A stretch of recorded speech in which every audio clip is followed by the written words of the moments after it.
Assalamualaikum warahmatullahi wabarakatuh. Om Swastiastu, Namo Buddhaya, salam kebajikan. Tak kenal maka tak sayang. Perkenalkan, saya Diah Prastianingsih dengan NIM 210351626859. Di sini saya akan mempresentasikan tentang landasan filosofis dan landasan yuridis pendidikan.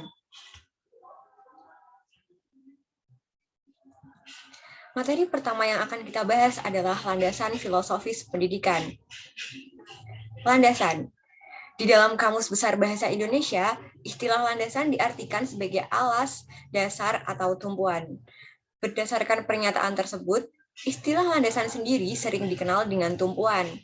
Pada acuan tersebutlah, landasan dapat diartikan dengan dasar pijak atau titik tumpu dari sesuatu hal, dan bisa juga disebut fondasi, di mana berdirinya suatu hal. Selanjutnya yaitu filosofis. Filosofis berasal dari bahasa Yunani yang terdiri atas suku kata philein atau philos yang artinya cinta dan sophos atau sophia yang artinya kebijaksanaan, hikmah, ilmu, kebenaran. Di dalam praktiknya, filsafat sendiri merupakan suatu pengetahuan di mana ia mencoba untuk memahami hakikat dan segala sesuatu yang bertujuan mencapai kebenaran.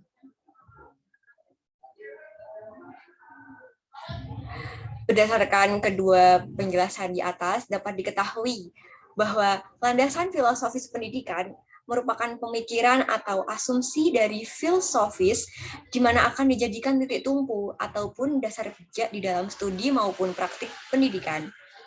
Di dalam pendidikan, dengan landasan filosofis ini, studi maupun praktik pendidikan akan bersifat filsafiah, yang berarti pendekatannya akan lebih komprehensif, spekulatif, serta normatif. Adapun aliran-aliran filsafat yang dominan, yaitu yang pertama ada esensialis, bertitik tolak pada kebenaran yang telah terbukti berabad-abad. Kebenaran esensial adalah kebudayaan klasik. Yang kedua yaitu perennialis, kebenaran bertitik tolak pada wahyu Tuhan. Pengaruhnya, proses pembelajaran bersifat tradisional. Yang ketiga yaitu progresif. Tidak ada tujuan dan kebenaran yang pasti. Ukuran benarnya berdasarkan kegunaan terhadap manusia. Yang keempat yaitu rekonstruksionis. Menginginkan kondisi manusia harus diperbaiki. Proses belajar, upaya untuk merombak tata susunan masyarakat lama kepada yang baru. Yang terakhir yaitu eksistenalis. Kebenaran adalah eksistensi manusia itu sendiri. Selanjutnya adalah landasan filsafat pendidikan Indonesia. Indonesia memiliki landasan filosofis, yakni Pancasila. Nah, sebagai filsafat negara, filsafat ini akan menguraikan pertama yaitu pengertian pendidikan yang jelas, di mana ia harus satu dan akan berlaku di seluruh tanah air. Kedua, yakni tujuan pendidikan, yang berarti pembentukan manusia Indonesia ini akan seutuhnya diwarnai oleh sila-sila Pancasila. Tujuannya sendiri yaitu akan mengoperasionalkan baik manusia seutuhnya maupun wujud sila-sila Pancasila tersebut di dalam diri para peserta didik. Dengan kita mempelajari ilmu mendidik, maka akan membenahi tindakan-tindakan sehingga nantinya akan terhindar dari kesalahan-kesalahan dalam mendidik. Nah, landasan filosofis pendidikan memiliki peranan yang penting dalam dunia pendidikan. Salah satunya yakni ia adalah pemberi rambu-rambu apa saja dan bagaimana seharusnya pendidikan itu dilaksanakan. Karena ini merupakan landasan filosofis pendidikan, maka rambu-rambu ini akan bertumpu pada kaidah filsafat, yakni metafisika, epistemologi, serta aksiologi pendidikan. Materi selanjutnya yaitu landasan yuridis dalam pendidikan. Kata landasan dalam hukum berarti melandasi atau mendasari atau titik tolak. Kata hukum sendiri diketahui sebagai aturan normatif yang harus atau wajib diikuti. Aturan ini apabila dilanggar akan diberikan sanksi sesuai aturan yang berlaku. Pendidikan sendiri merupakan upaya di mana demi terciptanya generasi bangsa yang cerdas, serta banyak potensi yang akan dimilikinya, terutama dalam dunia pendidikan. Sedangkan landasan hukum pendidikan adalah sebuah asumsi yang bersumber dari perundang-undangan yang berlaku dan dijadikan sebagai titik tolak dalam dunia pendidikan. Di Indonesia, landasan hukum pendidikan berarti ketentuan-ketentuan hukum, di mana menjadi titik tolak atas dasar sistem pendidikan. Adapun landasan yuridis pendidikan di Indonesia diantaranya yaitu pembukaan Undang-Undang Dasar 1945, selanjutnya Undang-Undang Dasar 1945, ketiga, ketetapan MPR sebagai landasan yuridis pendidikan nasional, keempat, undang-undang dan peraturan pemerintah sebagai landasan yuridis pendidikan nasional, selanjutnya keputusan presiden sebagai landasan yuridis pelaksanaan pendidikan nasional, ada pula keputusan menteri sebagai landasan yuridis pelaksanaan pendidikan nasional, dan terakhir ada instruksi menteri sebagai landasan yuridis pelaksanaan pendidikan nasional. Contoh landasan yuridis pendidikan.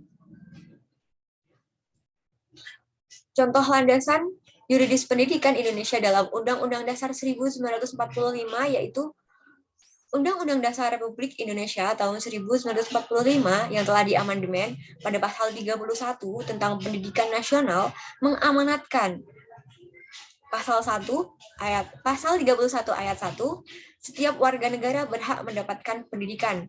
Ayat 2, setiap warga negara wajib mengikuti pendidikan dasar dan pemerintah wajib membiayainya. Adapun peranan landasan filsafat. Peranan ini dapat diterapkan yang pertama yaitu sebagai pendanaan pendidikan, di mana pemerintah mengalokasikan dana APBN serta APBD sebesar 20% untuk pendidikan. Hal ini tertuang dalam pasal 31 ayat 4 yang berbunyi, negara memprioritaskan anggaran pendidikan sekurang-kurangnya 20% dari anggaran pendapatan dan belanja negara, serta dari anggaran pendapatan dan belanja daerah untuk memenuhi kebutuhan penyelenggaraan pendidikan nasional. Kedua, sebagai kompetensi guru, di mana dalam proses pendidikan dibutuhkan seorang pendidik agar kegiatan belajar mengajar dapat berjalan secara kondusif. Hal ini tertuang dalam pasal 39 Undang-Undang Nomor 20 Tahun 2003 tentang Sistem Pendidikan Nasional yang berbunyi, pendidik merupakan tenaga profesional yang berfungsi atau bertugas merencanakan dan melaksanakan proses pembelajaran, menilai hasil pembelajaran, melakukan pembimbingan dan pelatihan, serta melakukan penelitian dan pengabdian kepada masyarakat, terutama bagi pendidik pada perguruan tinggi. Nah, selanjutnya adalah pada bab ini kita akan belajar tentang permasalahan kontekstual serta solusinya. Terlihat pada gambar ada sebuah artikel dengan judul "Ada sekolah bayar infak 25 hingga 30 ribu rupiah. Ganjar Pranowo saya eksekusi. Gratis itu gratis, jangan pungli." Nah, dalam artikel tersebut, Bapak Gubernur Jawa Tengah Ganjar Pranowo menegaskan di akun sosial medianya, yaitu Twitter, bahwa sekolah dari SD hingga SMA gratis. Tidak dibenarkan apapun jenis pemungutan biaya dengan alasan apapun kepada siswa. Pada hari Jumat 3 September 2022, tersebar di media sosial video Bapak Ganjar Pranowo sedang bertanya kepada seorang siswa SD. Beliau bertanya, sekolah bayar atau tidak? Nah, dari sinilah Bapak Gubernur tersebut geram. Setelah mendengar bahwa anak-anak sekolah tersebut diwajibkan membayar sejumlah uang untuk infak kepada sekolah setiap bulannya. Walaupun pihak sekolah membantah dengan jawaban itu adalah infak, bukan bayar sekolah, Bapak Gubernur tetap tegas, gratis itu harus gratis. Adapun besar biaya yang harus mereka keluarkan adalah Rp25.000 hingga Rp30.000 setiap bulannya. Di akhir video, Pak Ganjar menerangkan kembali jika biaya sekolah mulai SD hingga SMA sudah beliau gratiskan. Akan tetapi, lagi-lagi selalu mendapatkan laporan katanya sekolahnya gratis tapi bayar. Nah, berdasarkan masalah tersebut, dapat dikaitkan dengan landasan yuridis pendidikan di Indonesia maksud saya. Negara Indonesia adalah negara hukum. pendidikannya telah berpedoman kepada Undang-Undang Dasar 1945 dan Pancasila sebagai landasannya.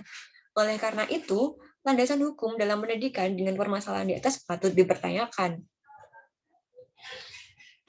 Adapun solusi-solusi penyelesaian permasalahan kontekstual yang sudah ada.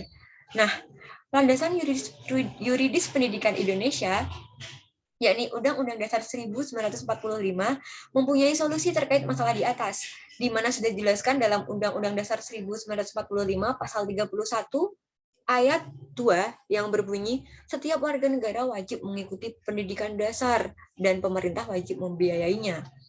Selain itu, ada pula melalui Undang-Undang Nomor 20 Tahun 2003 tentang Sistem Pendidikan Nasional, pasal 34 disebutkan bahwa pemerintah dan pemerintah daerah berkewajiban menyelenggarakan pendidikan dasar tanpa dipungut biaya. Nah, berdasarkan kedua undang-undang tersebut, pemungutan biaya liar atau pungli sudah sepatutnya tidak dilakukan. Adapun solusi terbaru yang saya tawarkan, yakni dari permasalahan dan solusi yang sudah ada, berikut beberapa solusi terbaru yang dapat dilaksanakan. Yang pertama yaitu meratakan pendidikan di Indonesia, baik negeri maupun swasta, dengan hukum yang sudah ada. Hal ini dilakukan agar kesenjangan dan kecemburuan sosial antar masyarakat tidak terlalu tinggi. Selanjutnya yaitu menegaskan sanksi bagi para pelaku pungli di lingkungan sekolah. Sejauh ini, sanksi yang diberikan hanya berupa lisan dan tidak ada tindakan lanjut yang menimbulkan efek jera. Akibatnya, pungli di lingkungan sekolah selalu ada. Yang terakhir yaitu sosialisasi dengan pihak sekolah terkait keuangan seperti dana BOS dan sejenisnya. Hal ini guna mengetahui apakah sudah dilakukan dengan baik dan dapat digunakan sebagai titik evaluasi bagi pemerintah. Untuk menutup presentasi saya pada kali ini, saya mengambil quotes dari Mahatma Gandhi, hiduplah seakan-akan kau akan mati besok, belajarlah seakan-akan kau akan hidup selamanya. Terima kasih atas perhatiannya. Wassalamualaikum warahmatullahi wabarakatuh.